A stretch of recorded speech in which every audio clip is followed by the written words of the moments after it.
This is J. Krishnamurti's fourth discussion with teachers and students at Brockwood Park, 1973.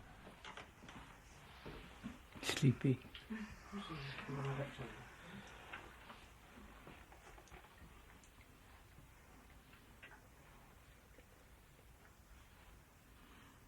Shall we go on with what we were talking about the other day? Yes?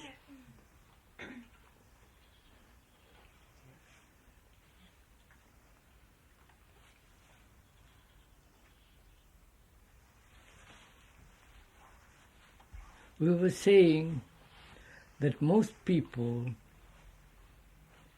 work either to avoid punishment or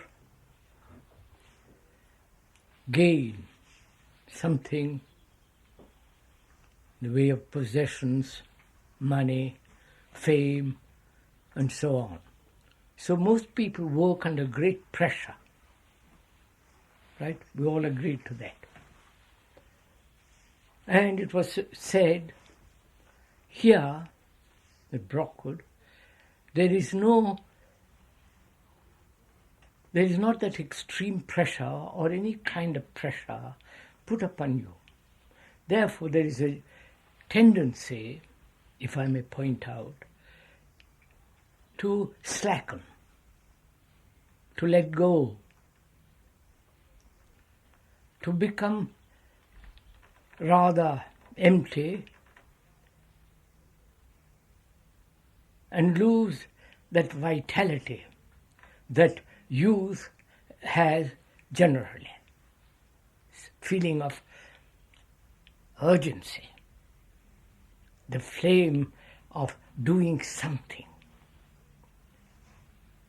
And all that gradually disappears.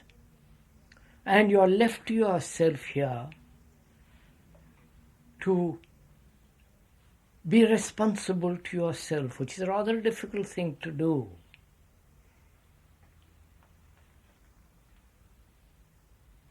Because most of us want somebody to lean on, somebody to encourage us, somebody to tell us, say, you're doing very well, carry on. Push us a little bit when we are slack.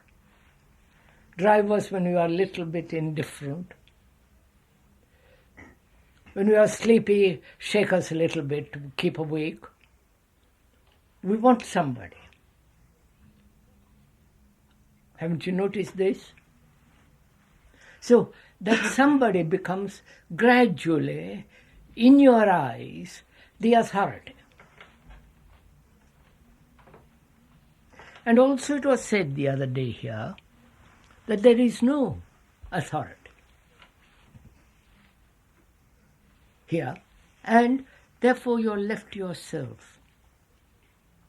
And that is a very difficult thing to do, to keep oneself at the highest point of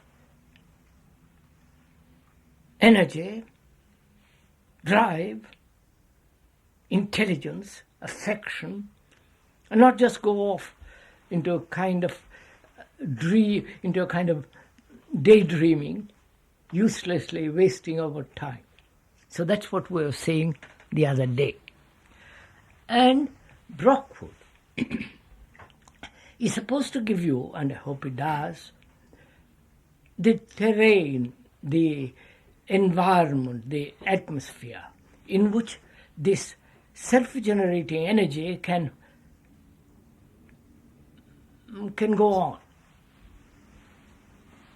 Right? That's what we said. Now, how is this environment, this atmosphere, this terrain to be created? Who is going to create it? You understand my question? Huh? We're going to discuss this, please. I'm going to push you to talk. Who is going to do this? Everyone here. That means what? of responsibility. What does that mean? Be very careful when you use a word that you know what it means.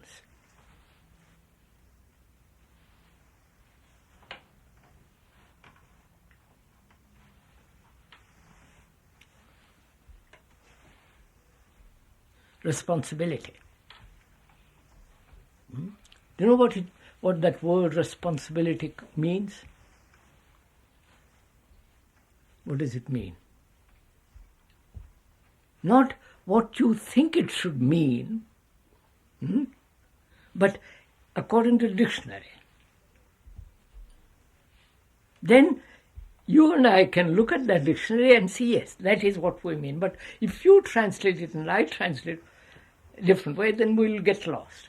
So we must first understand the meaning of that word. Here is your English teacher. Ask her, push her. Don't let her sit there quietly grinning at me. Isn't it the ability to respond to something? The ability to respond.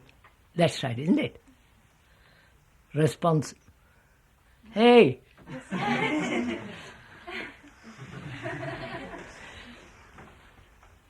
respond rightly. To respond, isn't it? Right? To respond rightly. I want to see what Mr. Simmons says. Yeah, he's here. I want to catch his eye to see we're right. The ability to respond. Yeah, the capacity to respond. Chunky says rightly, sir. No, that's why first don't use the word rightly yet. But then what is right? You follow?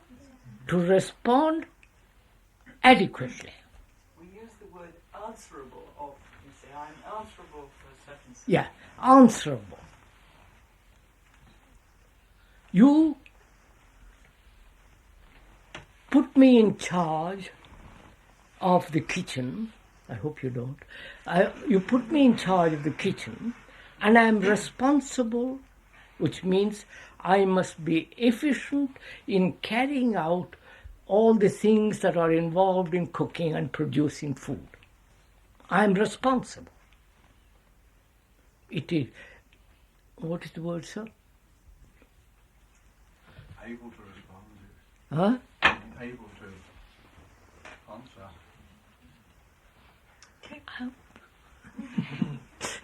Able to answer. Now, if I am inefficient, I can't answer properly, respond properly. Right? So, responsibility means to respond adequately to the job or to the environment or to the incident that is going around me. Right, sir? I must respond adequately to my highest capacity. That's what the word responsible means. Right? See what lot is involved in that one word? So, who is going to be responsible? We know now what we mean by that word. To bring about the right terrain, the right soil, the right environment, the right atmosphere here. So that you are totally awake, generating the energy for yourself. Who is going to be responsible for that? Each one of us. Now, Gregory say each one of us. Can you do this, Gregory? Can each one of us, each one of us be capable of this? Well, if not, all of us together. Now, who is all of us together? That means each one. Makes all. Now, will you be responsible to bring about this soil where you will respond completely, adequately to an incident, to everything that's happening around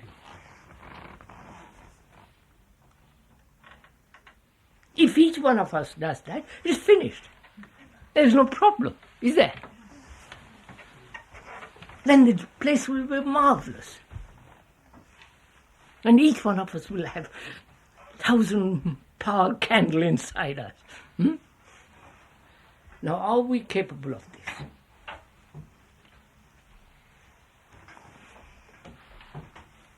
Each one of us. That is, when you say, I will go to bed at 10 o'clock or whatever, you agree, 10 o'clock, with nobody telling you. You follow what is implied.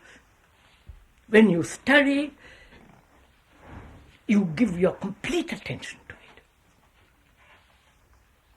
it. That is the response, adequate response to the subject or to the to everything which is your responsibility. Can we all do this together? Each one of us. Go on, sir, discuss.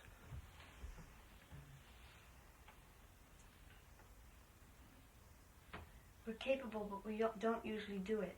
Why not? Slack? Indifferent? You want to go out, do something else when you ought to be doing something else?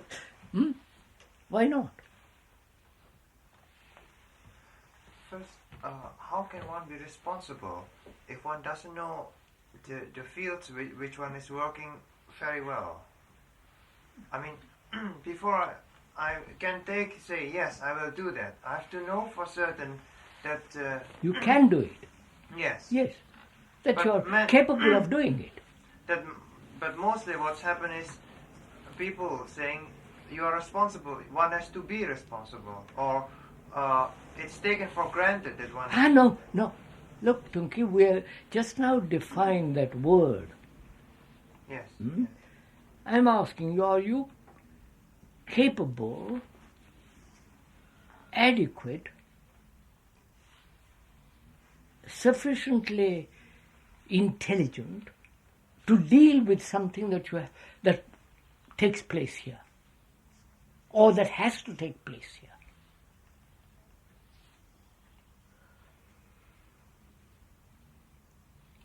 If we are not, let's be humble about it, let's be a little intelligent and sensible about it. We are not. Then how do we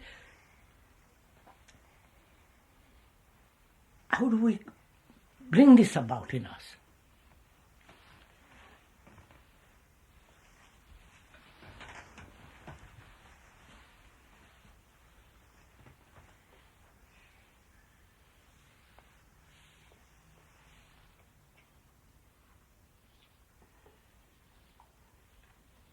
Come on, discuss it with me. I'm not going to answer you. It has something to do with relationship. It does have to do with relationship. When you're responsible to in relationship, aren't you? I don't know. You find out. In the schools, I think many times among the students, even among the staff and everybody, there's misunderstanding, and that's a possible. I just see so many misunderstandings that we started to clear some up yesterday when we met with Mrs. Simmons. But I see now that in order to be responsible, we have to first see that we have misunderstandings that must be cleared up. Now, how do you clear up misunderstanding? If it exists, how do you set about it? What is the requisite quality necessary to help each other to wipe away misunderstanding? You want to be responsible? No. Well, if you're One has aware, to listen. Huh? If you understand, it's Huh? a misunderstanding. So, look, I misunderstand you. Yeah. You say something and I twist it, and I get hurt. That's misunderstanding, right? Now, how do you and I wipe away that hurt, that sense of, you have misunderstood me, you have done something which you think I oughtn't have done out of misunderstanding. How do you clear that up? You go back to the first place and see what went wrong. And take But to go back to what you said and investigate all that, what is necessary to do that? Time. Huh? Time. No, little more than that. Time is involved. But what else is necessary? well, a regard. For, Huh? A regard for a proper relationship. Which means what? Go on, sir. Patience Push. and care. Huh? Patience and care. I mean, a feeling of eagerness to do that. Peter say affection. Signor Carlos says affection. No, not me. Peter. Peter. Peter. Peter says affection. You understand? If I have affection, I can say, all right, Peter, let us look at the misunderstanding and let's see if we can't get over it, right? But if I merely intellectually examine it, the misunderstanding, say, well, I'll take time over it, day or two, I'll be hurt by somebody else. So, affection is the basis in which one can wipe away misunderstanding, right? I think if you didn't have an image about yourself, then you wouldn't be hurt. Yes, my lady, but I'm just saying also, but I have an image. He has an image. I get hurt by what you have said. Now, how do I wipe it away? Or say, look, I've misunderstood, I'm awfully sorry, do let us talk about it again. Perhaps I'll wipe it out. That requires certain affection, doesn't it? Right? Right? Yes. Yes. Now, how have you got that affection?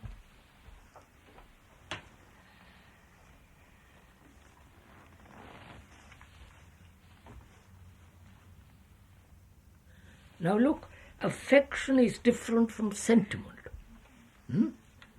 Be very clear on this point. Sentiment, What does sentiment mean? What does sentiment? Sentire, to feel. Feeling. Feeling. But it's not right feeling. I mean, now look, find out the difference, I said, between affection, love, and sentiment.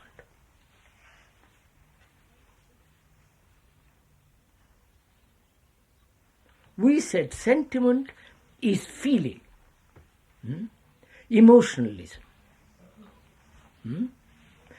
I feel I must. I feel, I'm a great man. I feel anger. You follow? Feel, sentiment. Oh, I should do this. That's a sentiment. I love children. In that there is a great deal of sentimentalism because I don't want to do things to hurt them or ask them to do. You follow? Sentiment implies a feeling.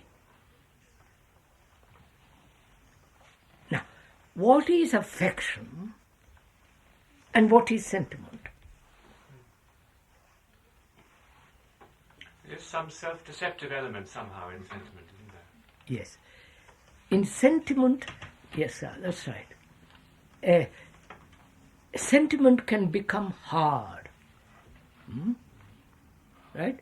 Sentiment can become terribly efficient but cruel.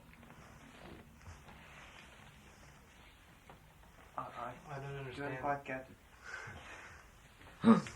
You often find a sentimental person who's capable of being brutal in another mood. In another mood. Like the Nazis. I mean, Nazis, they like were the very people. sentimental about music and the arts, but That's very right. brutal. Have you heard what he said?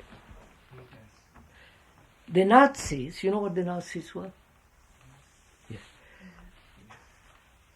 But we've all got that feeling in us also, so don't let us burden it all on the poor certain type of people. That is, we can be sentimental, go over into kind of ecstatic nothingness over music, over painting, over say, oh, I love the nature. Next minute, hit you on the head. You follow? Because you thought me.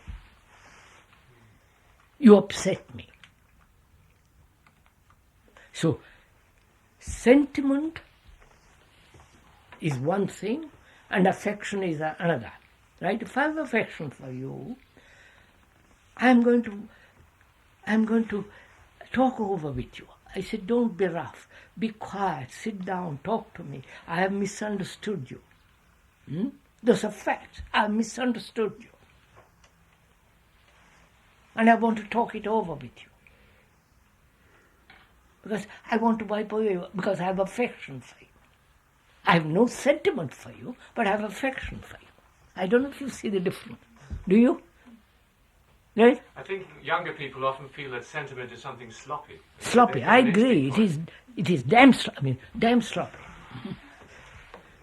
becomes if you have sentiment, in other words, it becomes like a machine in a way, doesn't it? Yes. That's because you feel, like you say for a painting, and you just automatically have a reaction. Oh, beautiful.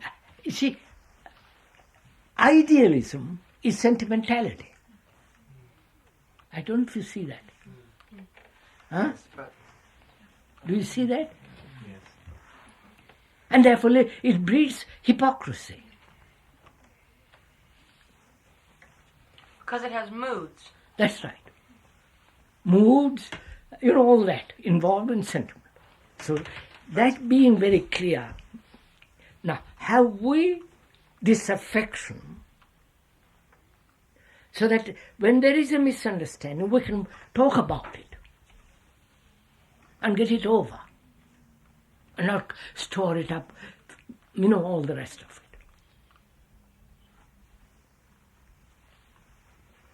it. Perhaps the word sentimentality needs a little definition. I mean, it seems to me to go even further than sentiment. Oh yes, Into the second hand. It's a second hand emotion. It's an ugly thing, anyhow. It's emotion you put on. Yeah, like a mask you put on, right? But when does seems that it is subtle to distinguish in a daily life. Let's take an example. I see a beautiful tree, and that feeling. Is that sentiment? No. I look at that tree and say, what a marvelous tree that is. How beautiful. And you But feel. listen, is that sentiment?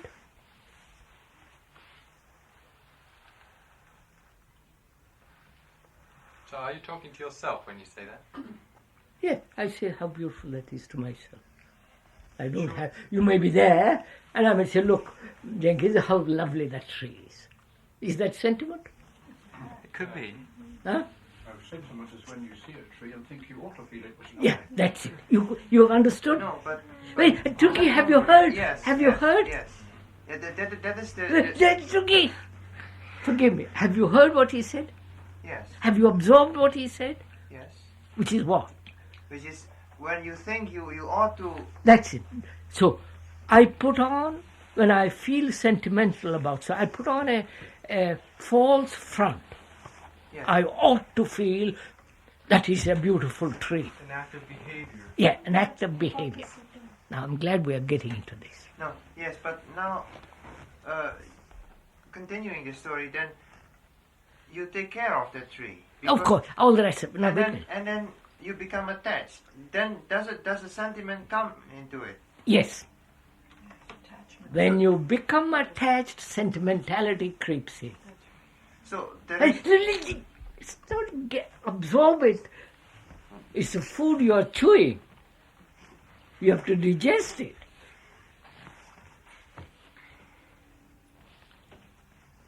So you ask, when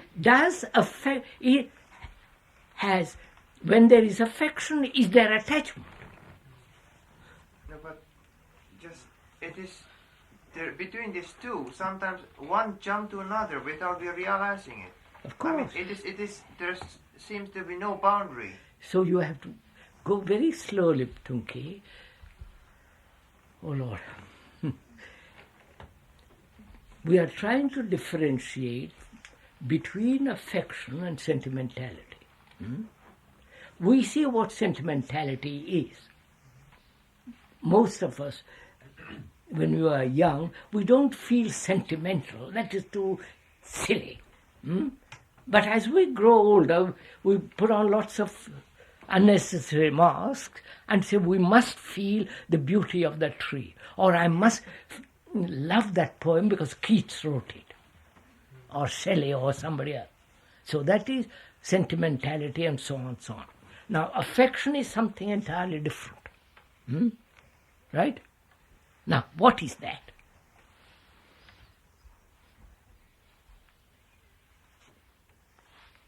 Sentimentality is affectation, hypocrisy.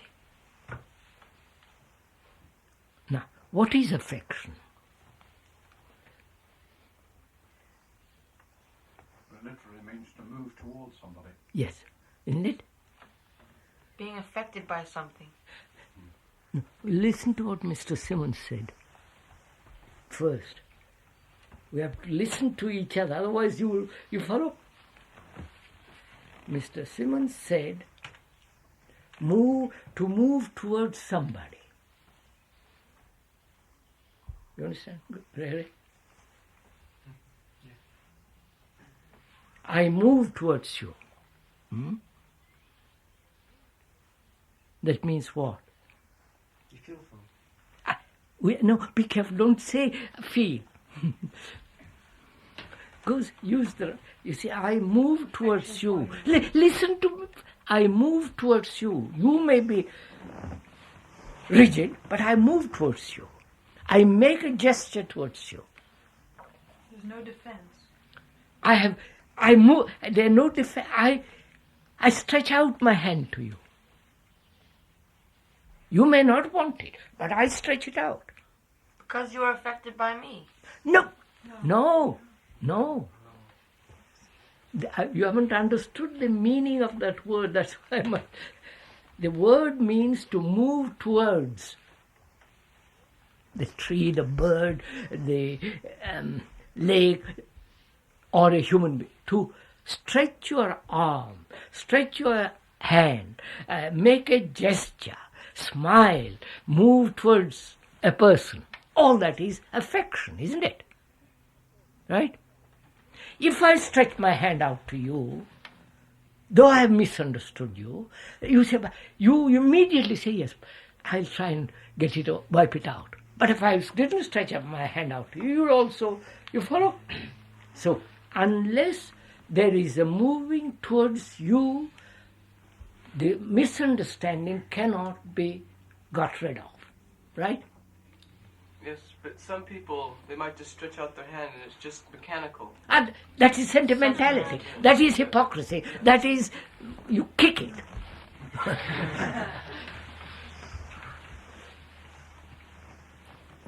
And if you're affected by somebody, that can be a form of getting worked up in the same way. In the same way, that's right.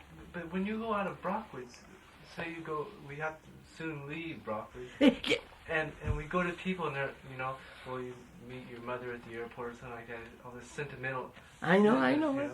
You don't So, kick your mother. go into that.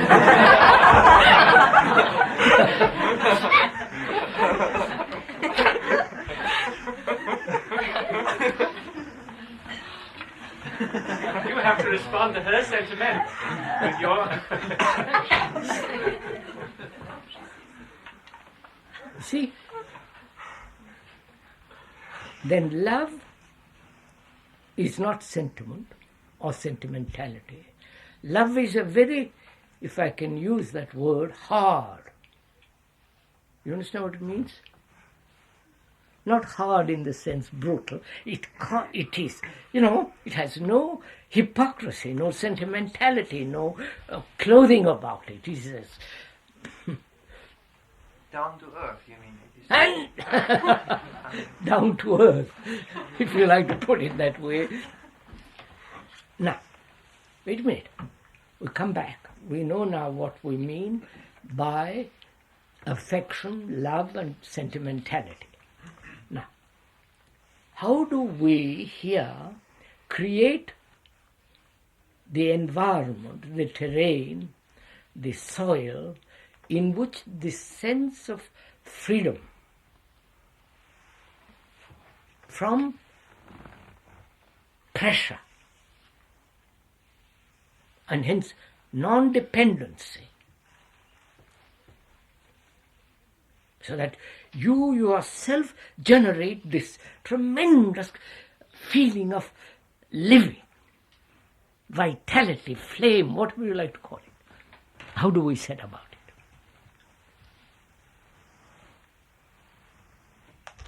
Come on, Mr. M.A., Miss M.A. Sure, you've got to do it. How will you set about it?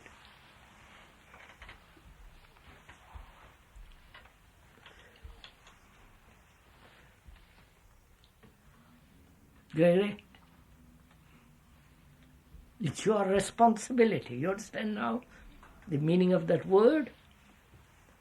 So what will you do to bring about this atmosphere? Because each one of us is responsible. It's not Mr. Simmons or Miss Simmons or I, X, Y, Z. You are responsible. What will you do to bring this about?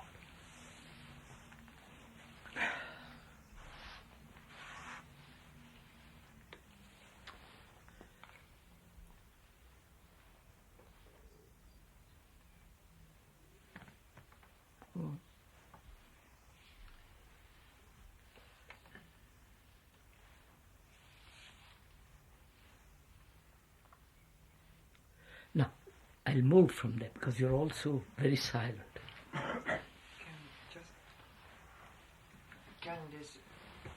Surely this affection cannot be cultivated.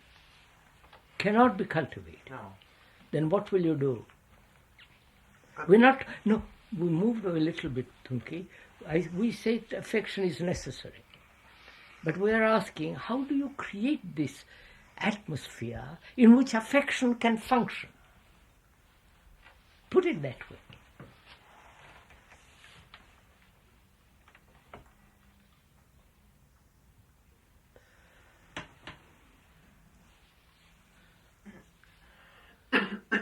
But it tends to be rather intellectual. How will... you are translating it as intellectual. I'm not intellectual. If we can see when does occasionally this affection happen, then we can see the situation which encourage it to happen. Tunke, I'm asking you one question. You're not answering my question. Sorry. I'm asking you, here I am at Brockwood. I'm responsible for creating this soil. You understand what I mean by that word, soil? In which, in freedom, which is non-dependency, in that freedom I can flower in goodness, in this energy. How am I to create that? It's my responsibility, you understand? I have to do it. It's like somebody has given me a tremendous burden. I'm not burdened. I have to do it. Now, how shall I set about it? You understood my question? Perhaps we could meet Tunke's point there, because I think perhaps some of us have felt the same thing. What he said was, we have felt moments of affection in the past. And if we can analyze that, perhaps we can see what brought it about. Now, if that's a false trail, perhaps we can finish with it. All right, go into it, false trail or right trail. Go on, sir, find out. I mean, we tend to do that. We know that we felt affection. It has happened. And why does it disappear? Huh? Well, whether he's asking, can why it disappear? Or is it sentimentality and therefore it is gone? You follow? Tunke? So, Tunke, have you understood my question?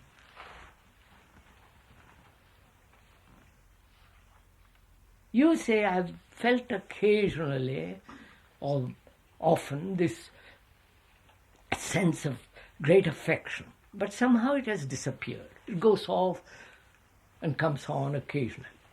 Now, can affection go away? Or sentimentality can be wither?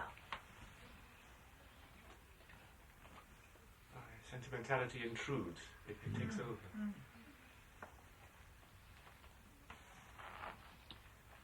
I don't quite get it. You explain it, sir. Somebody else explain it. We feel affection, and in trying to hold on to it and perpetuate it, we become sentimental because we try to recognize its symptoms and it's what it does, and then we act according to that. Or it may be sentimentality, which we call affection. Yeah, that's more. If it's affection, I don't see how it can dissolve away. That's if it's it. real affection. That's right. Just gets buried, maybe. It doesn't dissolve. Huh? Maybe it gets buried by misunderstandings and it can re-emerge. Can it be? If I'm really affectionate, can you bury it? No. So, just a minute. Most of us haven't got this great sense of affection. Right? Right? Now, how do we bring it about? Don't say cultivate takes time. Now, I haven't got it. What am I to do?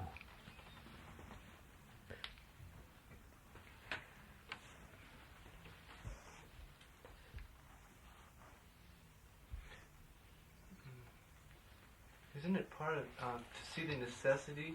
Well, you know, a long time, first talk that you had, you tried to show us the necessity of this place. That all becomes intellectual, doesn't it? Look, affection can't be cultivated, can it? Huh? No. Right? Be quite clear. But I'm not I saying can't say, I love you, when I can't, that feeling can't, it must come naturally, mustn't it? Not enforced, cultivated, stimulated, say it is necessary, therefore I must love you. You follow? But I'm not saying that you cultivate it. It's somehow that when you see the world as it is, the mess it's in, you know. No, leave you. I'm talking about you. How do you have this affection? Can you cultivate it? Stimulate it?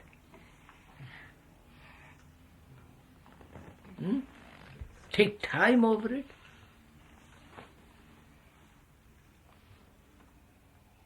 Mess around and find out?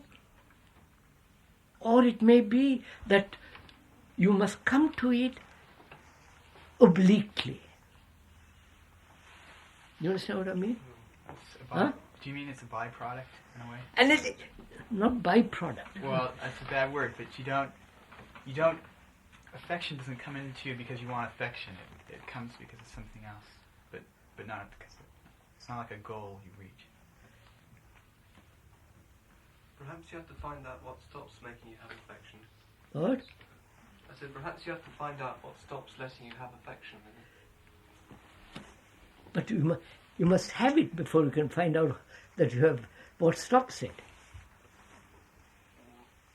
Anger, jealousy, misunderstanding, you can put 10 different things, right? Will all those things stop affection? Yes. Huh? Yes. Will it? In you. In me, I have affection. You say something brutal. Will that destroy my affection? No, not in you. In you. You said something to hurt me. I'm hurt, but will it? I say yes, I am hurt, but the real thing, the beauty of affection, will that be destroyed? So it may be, I'm just suggesting, so it may be that we can come upon it from a different directions. I don't know. Right? Shall we investigate that possibility?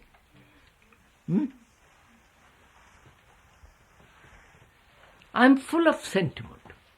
Sentimentality, emotionalism, idealism. Oh, this should be done, that must be done. I will try. You follow? Those are all sentimentalities. We said affection is a very hard reality. It's a fact. You can't, you can't cover it up. You can't. What's the word? You can't distort. Huh? Distorted. Distorted. Mess around. It's like a hard band on you. I don't know what it is. You can't destroy it. Well, that's matter. Now, I want to find out, if I haven't got it, how am I to come upon it? I can't cultivate it, right? I can't nourish it by good deeds and saying, well, I must go and help you when you're sick, all that kind of stuff. That is not affection. So what shall I do? So there must be a way or doing something that will bring it about. We'll find out. Now, what do you think? Well, one thing, if I've never experienced it, how can I know that there is there? I'm going to find out. I don't know. I haven't got any affection. Right? I may have it occasionally when I'm half asleep. But actually I haven't got it. When I'm living, struggling, all the rest of it. Now, how am I to find out? How am I to let it flower in me? That's a better word. How is that seed to flower in me? You have to get rid of your images of people. Huh? You have to lose your images of people. That's one thing, right? I won't come much nearer. Also, there are many things that are preventing it. If we can look at those things. Yes. What are the things that Yes. are preventing Yes. affection? Yes. Go on. But will that do it? I can't do it before I've looked at. Maybe anger or I'm angry. I say, all right, old boy, I'm very angry. I get easily angry, irritated, and misunderstood. So I go through that and say, let me wipe it out. Will affection come?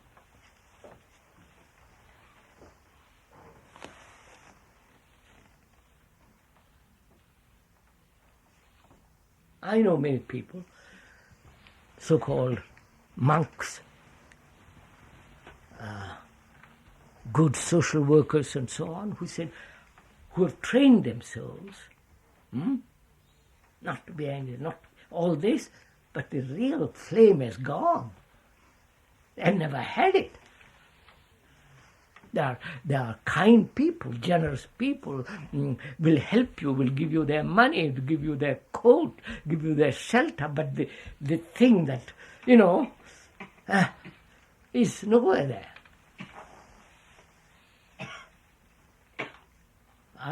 Here we are, a group of us. I want to find out how to bring this, how to let this this thing flower in us. And once it flowers, you can't destroy it. Right? Now, how do you set about it? See, you have said, what are the things that prevent it? That means you are deliberately setting about cultivating affection. Right? When you say, I will see what are the things that are blocking. That's a deliberate act in order to get that. I don't know if you see that. Therefore, you are trying to cultivate it, aren't you? Only in an obscure way. Right? Do you see that? You said that we must set the ground What? for affection. You said that we must try to find a ground for affection. Isn't that more or less what Shakuntala is talking about? Ground? The ground of this sense of responsibility and affection. If we try to find a certain relationship, atmosphere, whatever you want to call it, in which this can flower, isn't that perhaps what she meant? Aren't we trying to come to something? I'm not. I'm not. I'm soil? trying to point out that you cannot cultivate it. But can you not bring about the right something? That's what I'm trying to find out. So let's forget affection. As you cannot cultivate it, right? I wonder if you understand this. Huh? You can cultivate chrysanthemum, acacia, or other things, but you cannot cultivate affection, right? Cunningly, unconsciously, or deliberately, you can't produce this. So what am I to do? It seems to me that there's something you not can do, but that you can recognize. When you're looking at somebody or a situation and you see there is no affection, you recognize that there is no affection. Yes. And that takes no time. Yes, that can be done. You do it Yes. I mean, Yes. not Yes. casually. Yes. You really Alright. see that there is no affection. So will that bring affection? I think it makes a change. What takes place when you say, yes, I see when I look at you, I really have no affection for you. What has happened? You faced a fact. I say, I faced a fact that I have no affection. Yeah. Then what happens?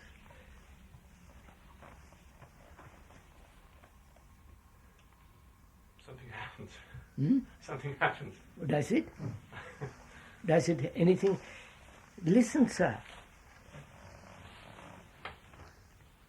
Unconsciously, deeply, this idea that there must be affection exists. And I do various things in order to get it, in order to capture it. And it cannot be captured. You're all suggesting methods of... I was not suggesting a method. I was only saying recognize that you haven't got it. Yes, I haven't got it. I know that very well. And that's nothing to do with trying to get it. I haven't got it.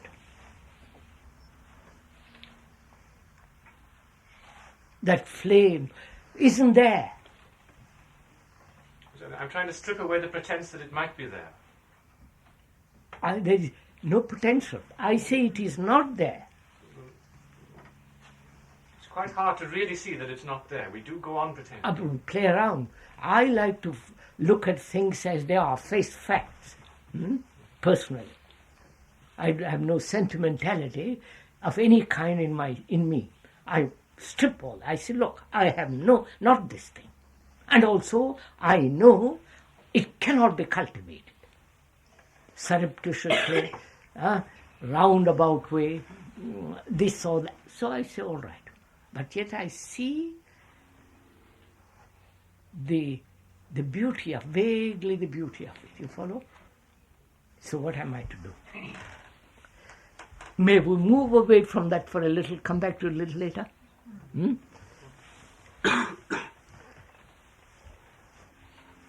Just listen to what I have to say.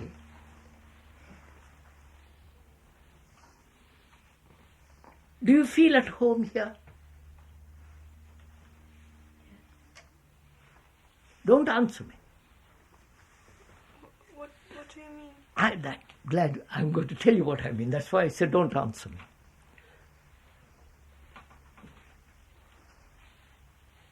You know what a home is?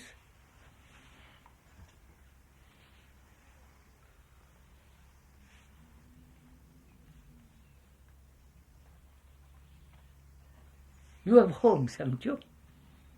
Huh? Do you know what it is? What is it? Do you want me to tell you verbally? Huh? Do you want me to tell you in words? Yes, of course. I'm asking. How can I? A place where people or a family get together and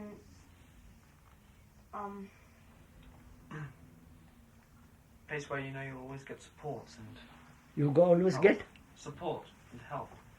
Well, That's not how I... Go on, tell me what you consider is home. you feel comfortable at home. You don't feel so self-conscious. You move more easily at home than, say, that if you go to another person's house, You are a stranger. Mm. At home, you're not a stranger. Huh? Is that In it? that case, you have many homes. Huh? In that case, you have many homes. Because you have Many, have many, thousands many. of friends. I can feel comfortable in many places. So, Anyway, is that what you mean by a home? no. No. Therefore, what do you mean by a home? You can have a house and you can live in it, but that doesn't mean it's a home. No, what makes it a home? To have affection between the people that are living there. Eh? To have affection and cooperation between the people that are living in the house, or the... Huh? Is to that make what it- you mean a home? Yes. Hmm? What do you mean by a home, sir? You tell me. What is a home to you? Come on, Lais. What does it mean? Come on, sir. What's the matter with you? You're all sitting quietly. Tell me. A place for security? Huh? A place for security? Is that what you call a home?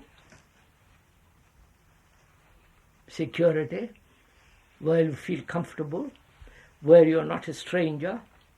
Hmm? It's all these. I don't say all these. Tell me more. You see, you. No fear. Huh? No fear. No fear. I don't consider myself to have a home, actually.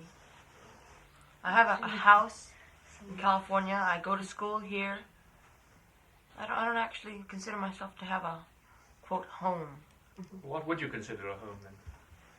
I don't it's a No, word. sir, he said something at the beginning which is slurred over, unfortunately. What?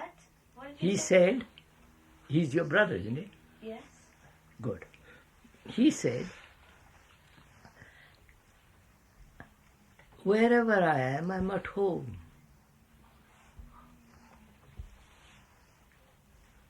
Right? You said that, old boy. Don't withdraw it. Now, what is a home to you all?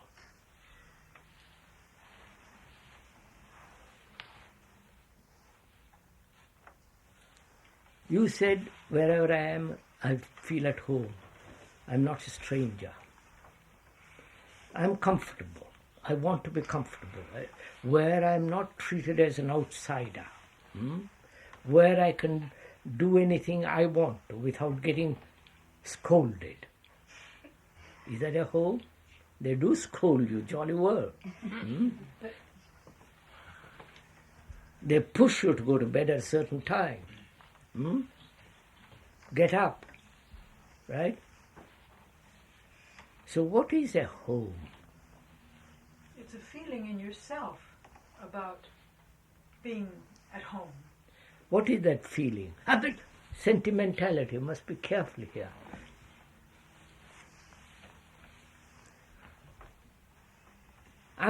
Please pay attention, I'm going to push you into this.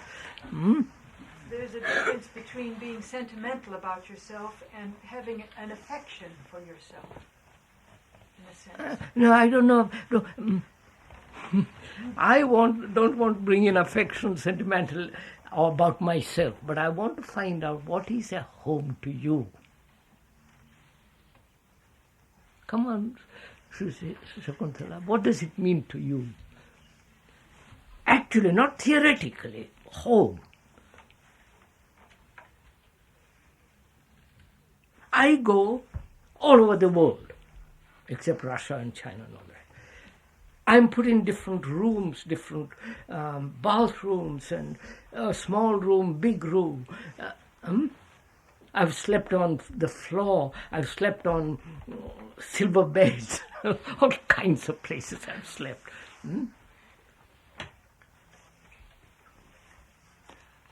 And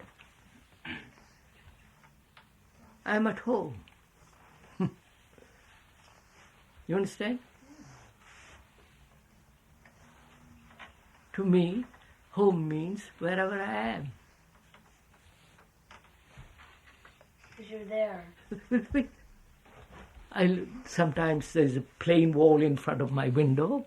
Sometimes there's a beautiful garden. Sometimes there is a slum next door. I'm telling you accurate things, not just imaginary things. Sometimes there's tremendous noise going on around me. The floor is dirty, and so on, so on, so on. The mattresses I've slept on, oh God's sake. Now, I'm at home. As I'm at home here.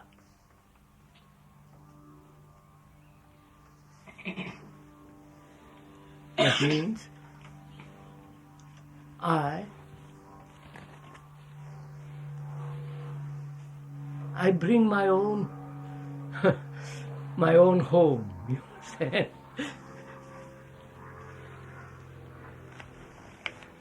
other words, wherever you are, since you're there, obviously... Now, is this place, Brockwood, listen carefully to my question, a home to you?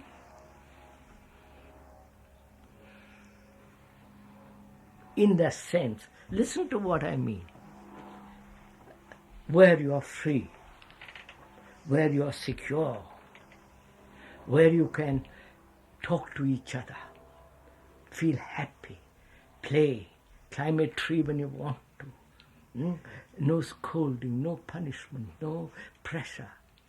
Feel completely protected. Feel that somebody is looking after you.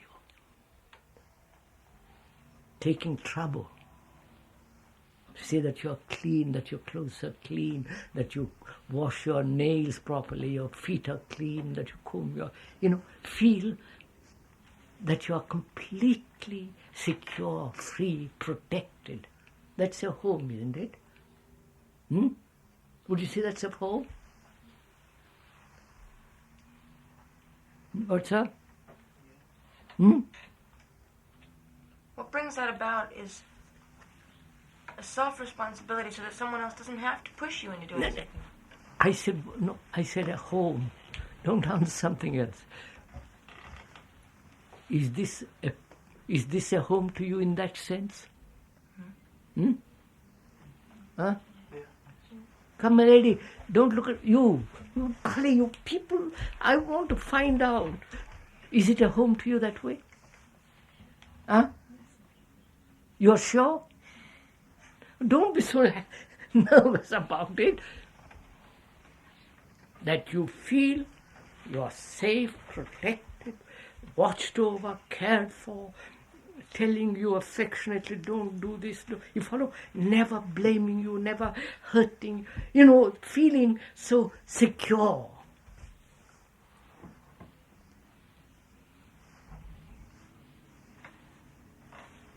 What? Are we ever feeling safe wherever we are? Oh, my darling, so don't theorize, but I'm asking you. You go off into some theory.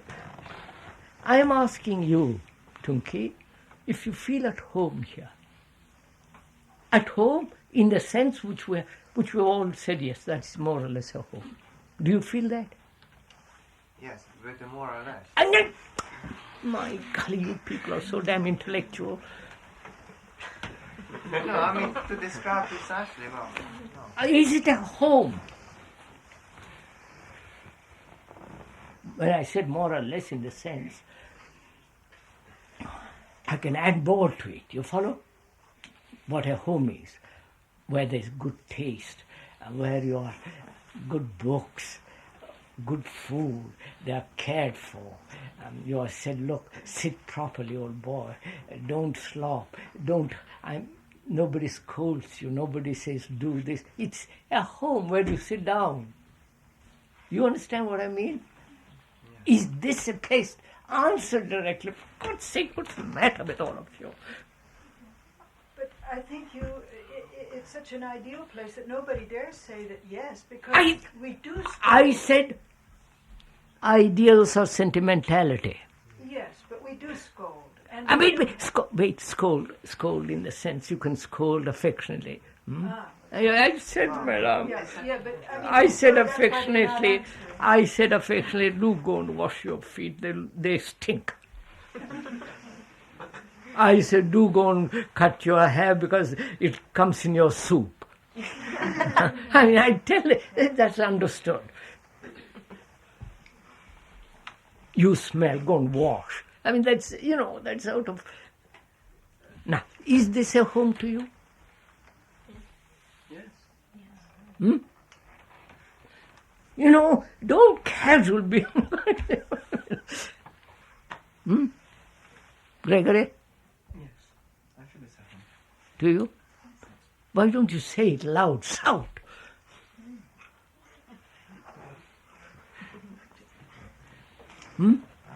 What do you say? No, I still say it is the most home. Huh? I mean, I still say it is the most home, yes. You're a cautious, but you're going to be a lawyer, are you? Are you going to be a lawyer? No.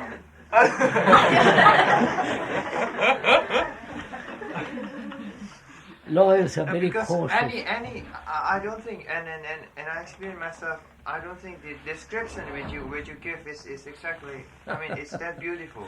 Because you yourself bring the problem. Look, I can't put into that word 100 meanings. I'm giving you general sketch of it.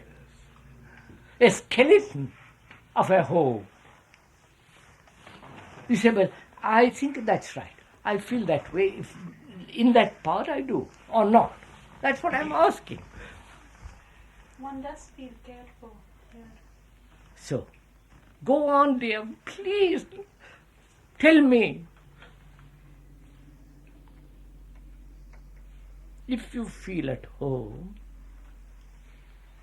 I'm not saying you do or don't. It's up to you to tell me. If you don't want to tell me, that's all right too. If you feel at home here, are you responsible also?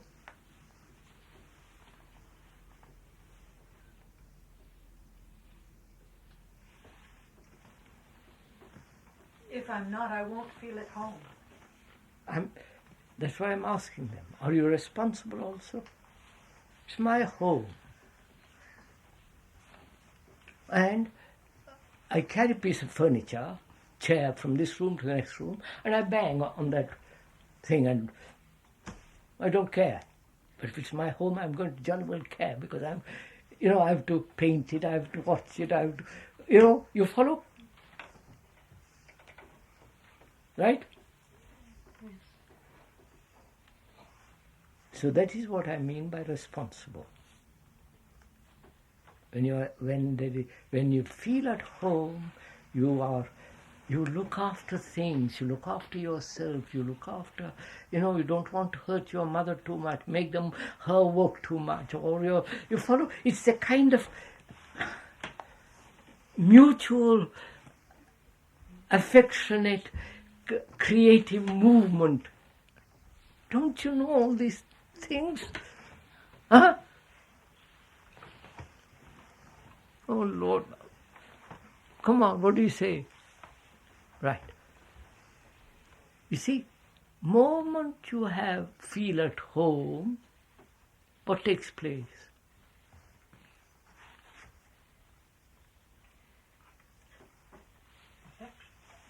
Huh? Just don't say anything. I will want them to talk. What do you say? What takes place? Affection. Huh? Affection. Did you hear her say that, or is yours? I said All right, good. Affection, isn't it? Right? I don't know if you get this. Do you get it? Then you can tell me, look, for goodness sake, don't break up that furniture. And because I feel at home, when you tell me, I say, quite right, I've got. I won't get hurt. You follow what I mean? I wonder if you get what I'm talking. So where you are at home, the seed begins to operate. You don't have to search it out, cultivate it. It begins to flower, right? Is that what is happening with all of you?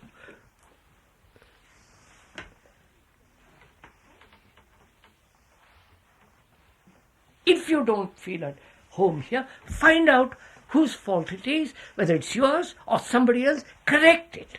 Don't sit back and say, well, I don't feel at home. You understand? Do something about it.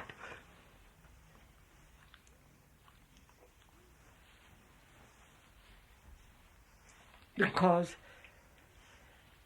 you leave this place, unfortunately. When you go up, you leave and you have to face the world.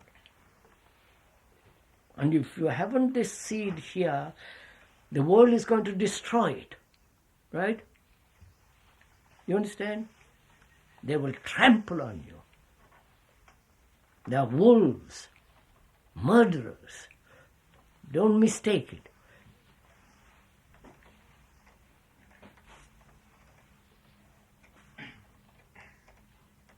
So unless this feeling that you are completely relaxed, completely at home, in the sense I'm using that word, that brings about the responsibility which is affectionate. Do you understand? Do you understand this? Please do.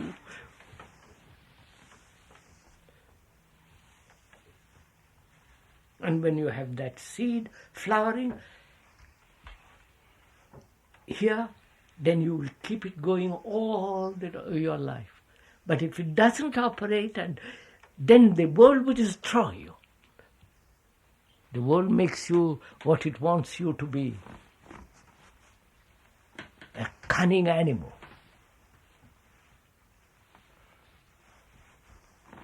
Right, sirs? Right? So, let's find out if you are at home and why you are not at home if you are not.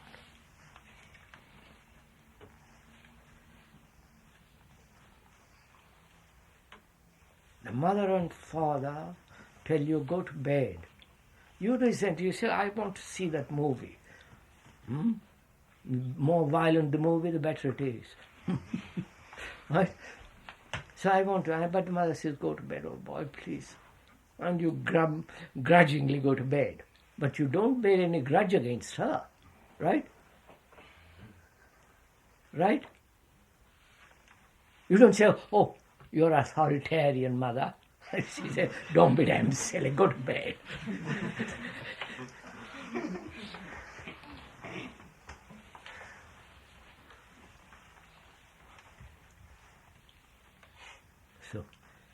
if that takes place, then affection is non-dependency. I don't know if you realize that.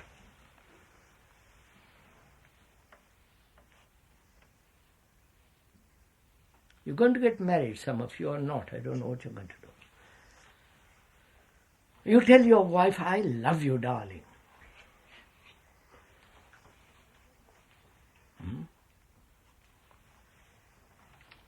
Then you go off to the office or work, some kind of engagement. There you're full of anxiety, wanting a job, wanting to further yourself, ambitious, greedy. Come back home and say, oh, darling, I love you. See what happens. Do you see the absurdity of it? That's what's going on in the world.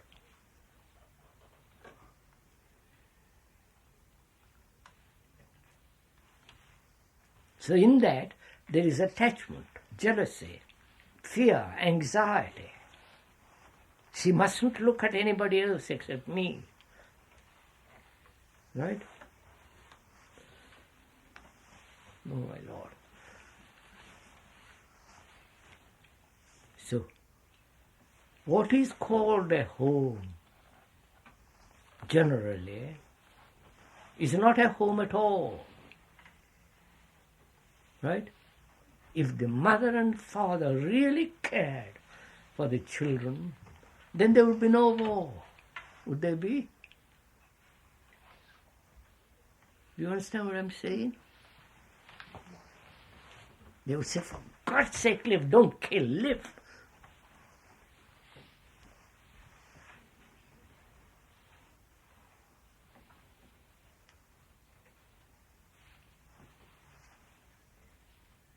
There will be no army. You follow? See what would happen. Therefore, the home that is generally called, oh, I'm going home, is not a home at all. Therefore, this must be your home. You spend 8 months of the year or 9 months of the year. This is your home. I wonder if you could do this. And it's your responsibility, and we know what that means, that word means, to make it your home. To tell me, or Miss Simmons, or whoever, say, look, this is not my home, because you're not doing this. You're not, you follow? Then you share in this.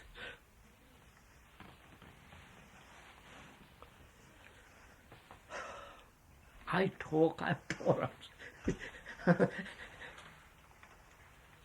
Are you just listening, passing one ear, going over to the other, or you're taking share in this? Will you?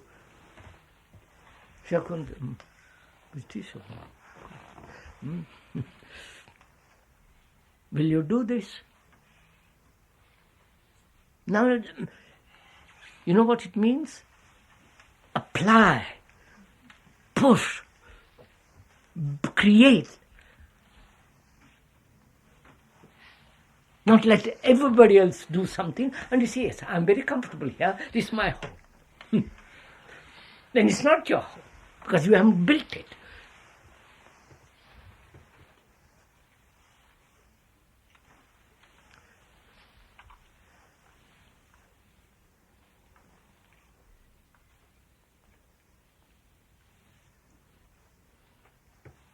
See, from the age of 15, or much earlier than that, I've been living in other people's houses.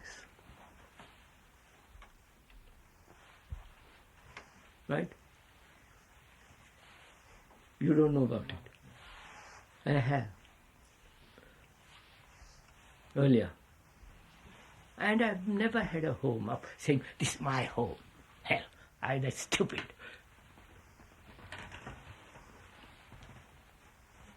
But to feel that you're at home wherever you are.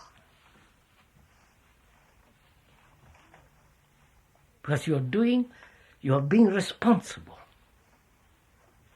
you're affectionate, you're doing things in every house where you feel at home.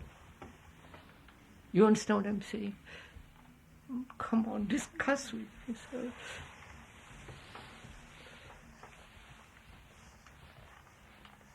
So you see what happens. Home is not a creation of sentimentality. It's a creation of facts. You understand?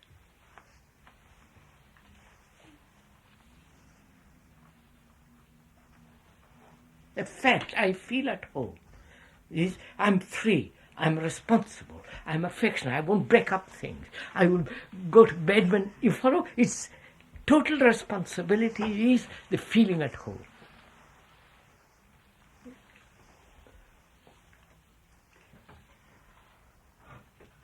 I wonder whether it can be done everywhere. I mean, where people, if everybody care, then it is. No. Look, I was put in a place once where the floor was filthy. Never been washed clean for I don't know how many years. Filthy it was. I made a path very carefully, pushing a clean path to the bathroom. And the bathroom was, I can't tell you what it was like. So I set about cleaning it. Made it what I thought was clean, which is clean. And there was. And that was all right. Well, yes, that's you live by yourself in it. No! There were other people living in that house. But then other people start making dirt. Huh? Then the other people start making dirt. I mean... That's their affair. They didn't make dirt in my room, I was their whole guest. So, what I'm telling you, what's good of my telling you all this?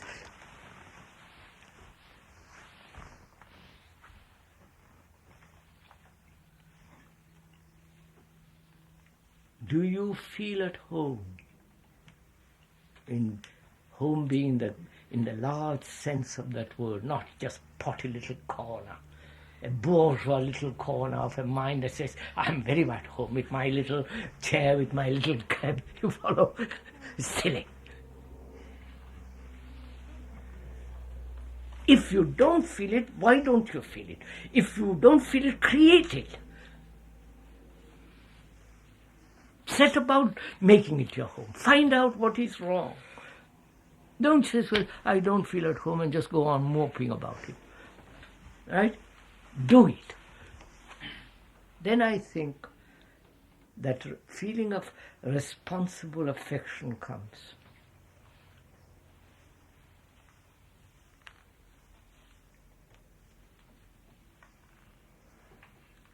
Well, I better stop 10 to 1.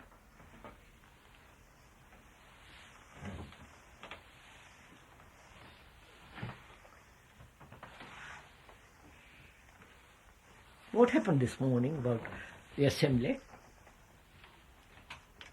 I'm sorry I couldn't come. I'll come another day. What did you feel at the assembly this morning?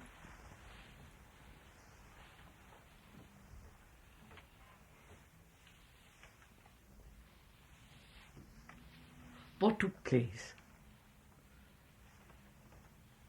Was it a routine assembly? I sat and thought about the people who weren't here. Huh? I sat and thought about the people who didn't come. Why? They didn't come. Well, I feel it's my responsibility, partly, to communicate. Yes. I like to. But what? That's all right. But what was your feeling together in that in that assembly?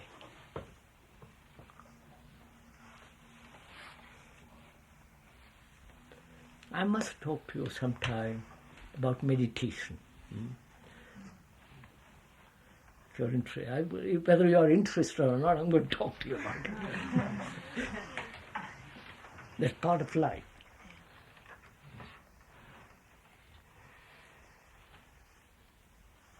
Do you write poems? Yes? Huh? Do you read a lot of poems? Why not? Is that sentimentality? You can reduce a poem into sentimentality. But the poem itself is not sentimental. It's the stupid mind that reads a beautiful thing and turns to say, oh, darling, how lovely this is, and get ecstatic about nothing in words.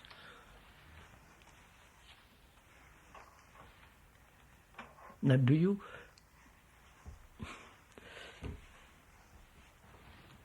You're an English teacher. Many write Poetry. But has it got quality in it? Some of it, yes. Good. I mustn't go into that. Better stop.